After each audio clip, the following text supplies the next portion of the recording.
The words hit like a wrench dropping onto concrete. "We're restructuring the engineering division," Wade Morrison said, his eyes locked somewhere above my head. He cleared his throat like a carburetor choking on bad fuel.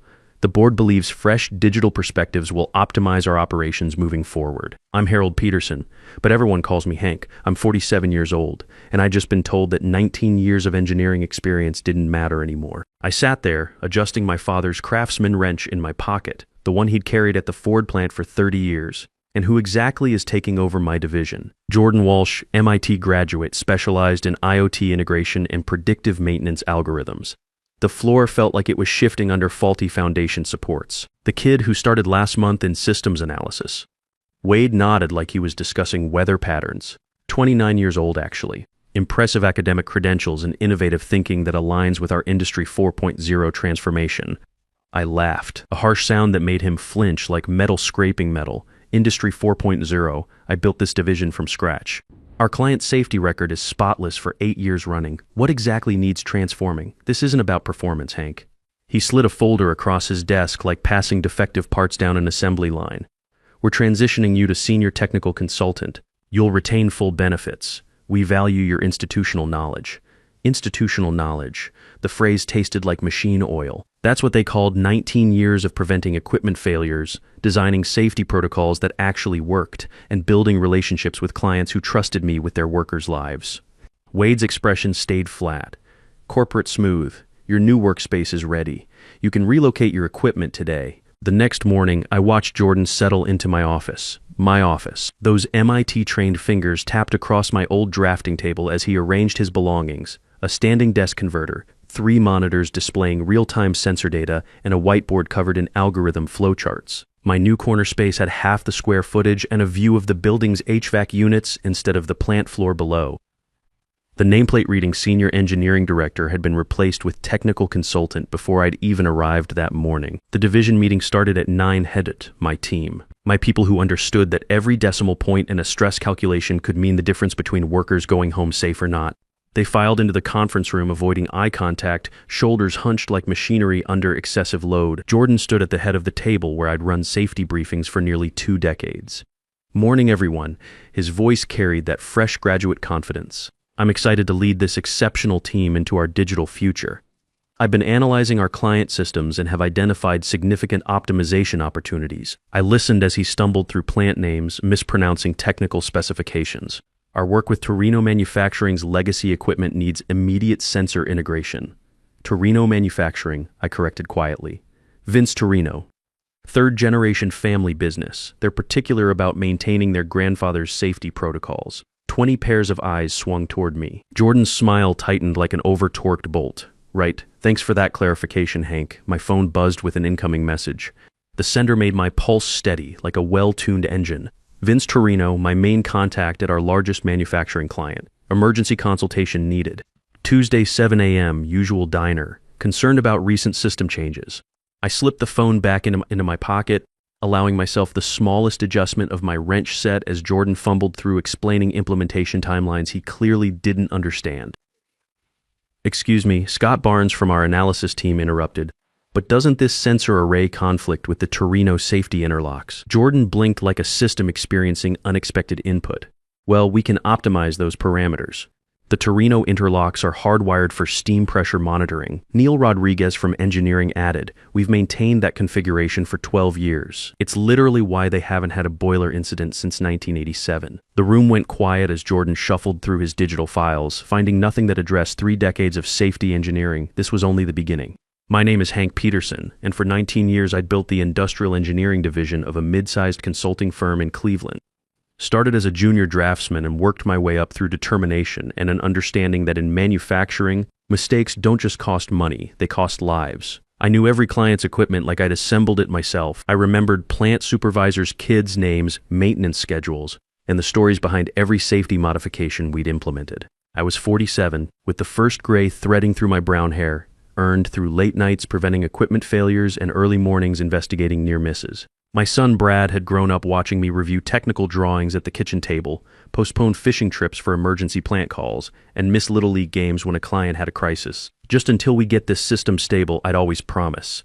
The systems were never stable for long, The signs of my removal had been subtle at first. CEO Wade Morrison started including Jordan in engineering reviews without explanation. My project assignments disappeared from the system. Database glitch, IT claimed. Designs I'd developed were suddenly reassigned for fresh algorithmic analysis. I should have seen the pattern. Wade had been pushing the company toward younger demographics. Digital natives understand modern manufacturing, he'd say during leadership meetings, his eyes sliding past me toward the recent graduates. Never mind that our predictive maintenance program was my initiative, developed from 15 years of watching equipment fail in predictable patterns. After that first humiliating meeting, Jordan summoned me to his office, my former office, where he'd replaced my safety awards with framed algorithm certifications. "I need your input on the Torino account," he said, stress fractures showing in his voice. "They're requesting a comprehensive system analysis for next week." I nodded, expression neutral as a precision instrument. Torino values proven methodologies. They'll expect our standard safety-first approach. "But I want to demonstrate my new predictive framework," he said, pulling up a presentation filled with sensor networks and machine learning models. I watched him scroll through it, noting 6 critical assumptions that would violate OSHA requirements and potentially override safety interlocks that had prevented accidents for decades. "This is certainly innovative," I said carefully. "You don't think it's viable," he frowned. "It's not about my opinion. It's about what works with this particular client's infrastructure." His eyes narrowed. "Wade hired me to modernize our approach, Hank. This company needs digital transformation." The subtext was clear as a blueprint. "Your methods are obsolete."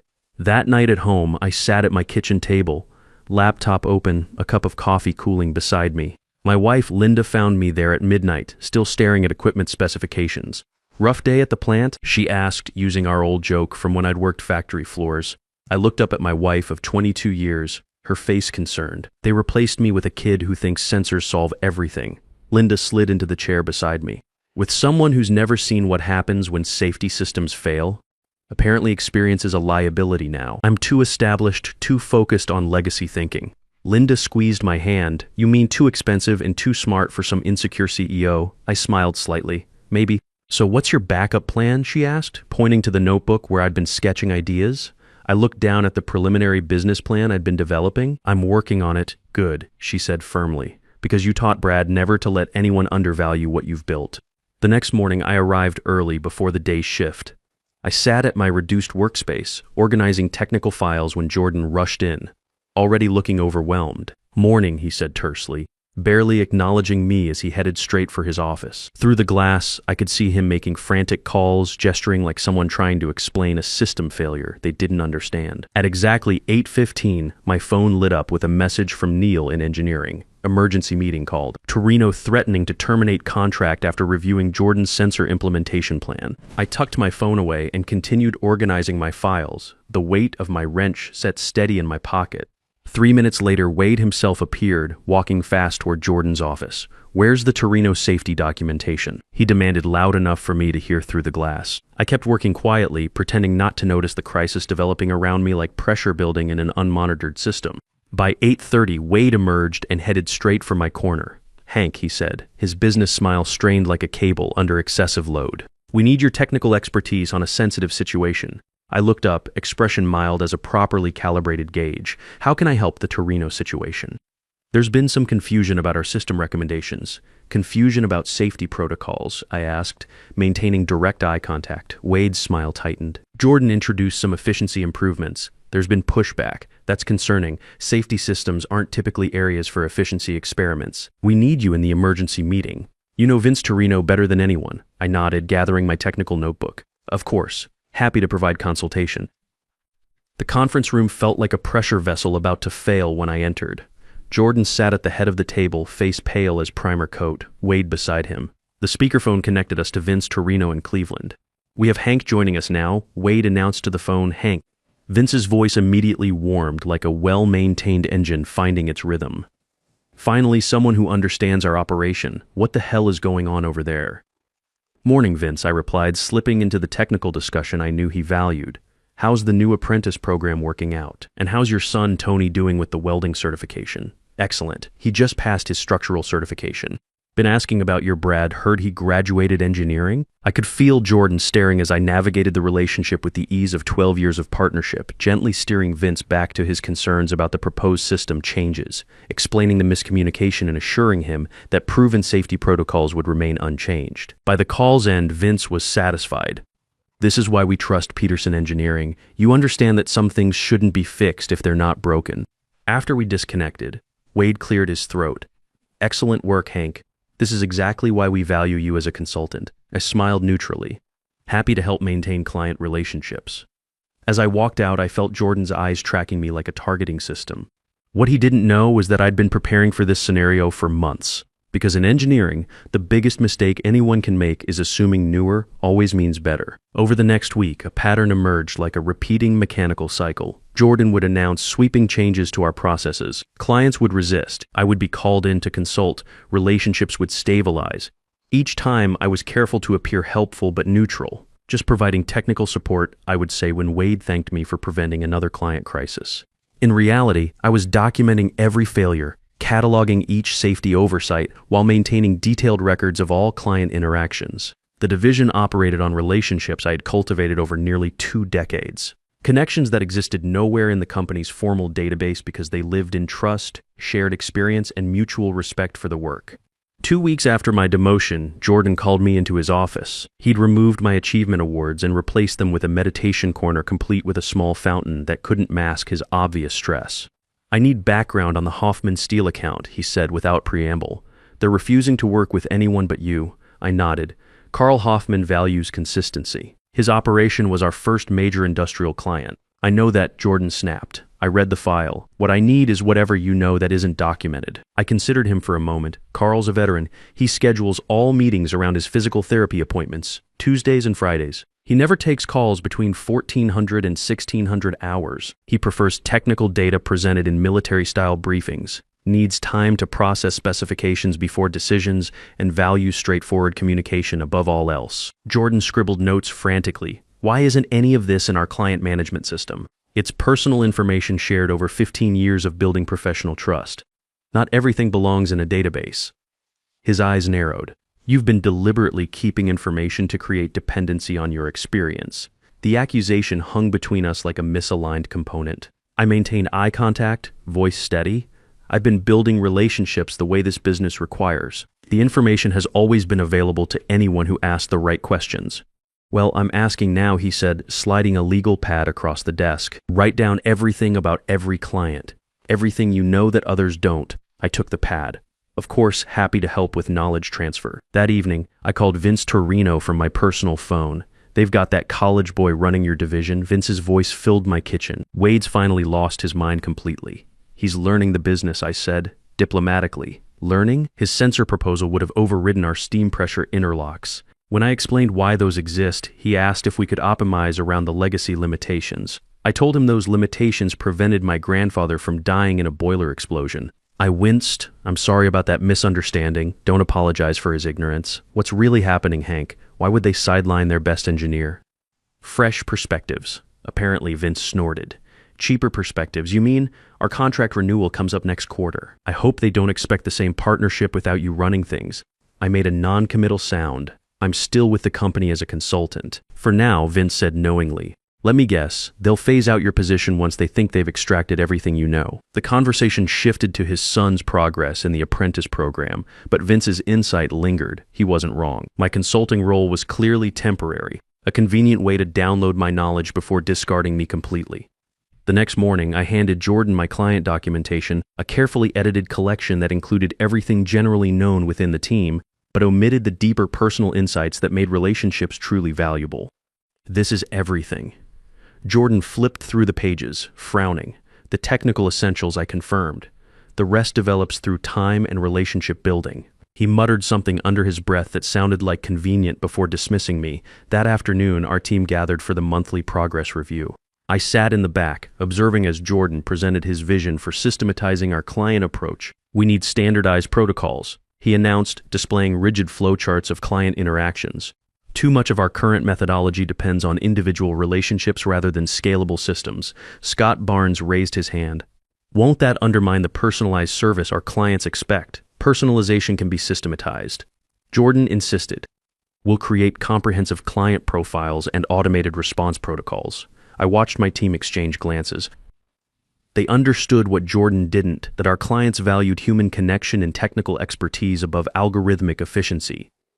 They stayed with us because we remembered their operational histories, their safety concerns, their family businesses' legacies. No database could replicate decades of earned trust. After the meeting, Scott lingered by my workstation. "This is going to fail spectacularly," he whispered. "Change can be challenging," I replied neutrally. "That's all you have to say." Scott looked incredulous. "You built this methodology. You're just going to watch him dismantle everything." I met his eyes calmly. "I'm in a consulting capacity now. Jordan has authority to implement his vision." Scott studied me. "You're planning something." I adjusted my wrench set slightly. "I'm adapting to my new role, same as everyone else." "Right?" Scott said, clearly unconvinced.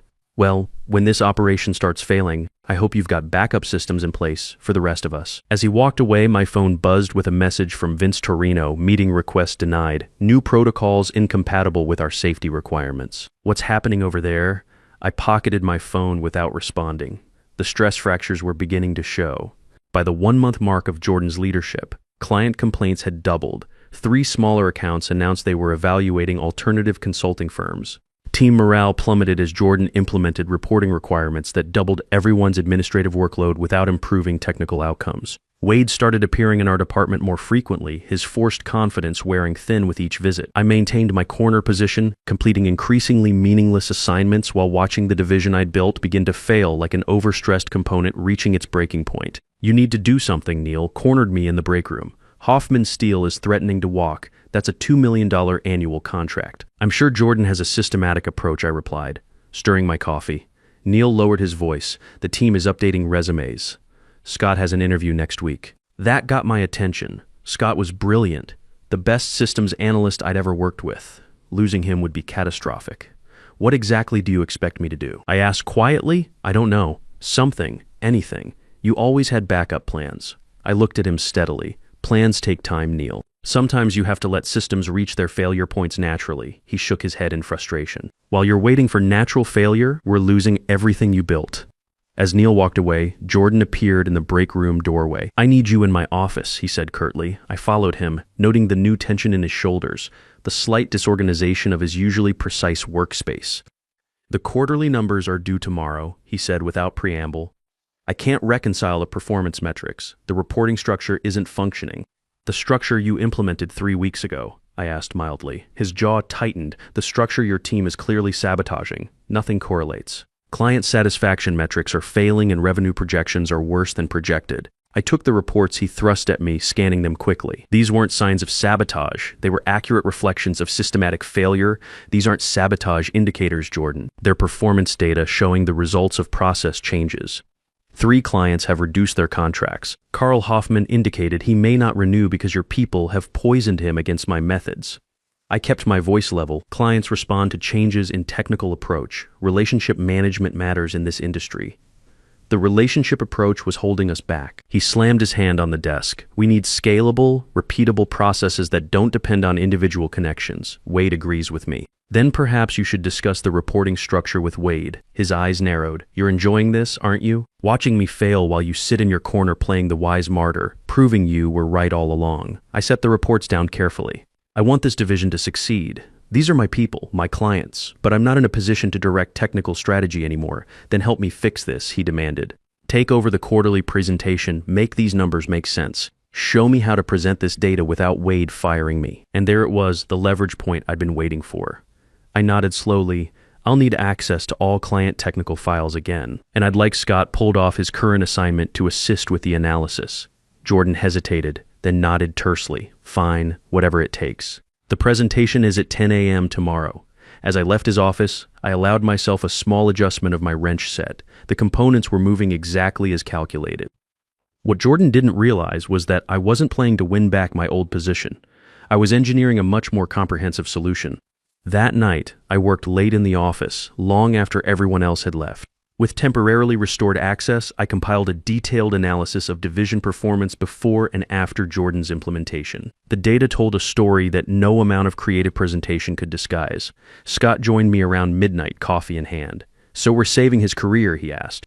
"We're providing accurate technical analysis," I replied, not looking up from my screen. The quarterly presentation unfolded exactly as I had calculated. Jordan stood before the executive team, clicking through the meticulously prepared slides Scott and I had assembled. Each chart told the story of a division in systematic failure. Client satisfaction, down 37%. New business acquisition, down 42%.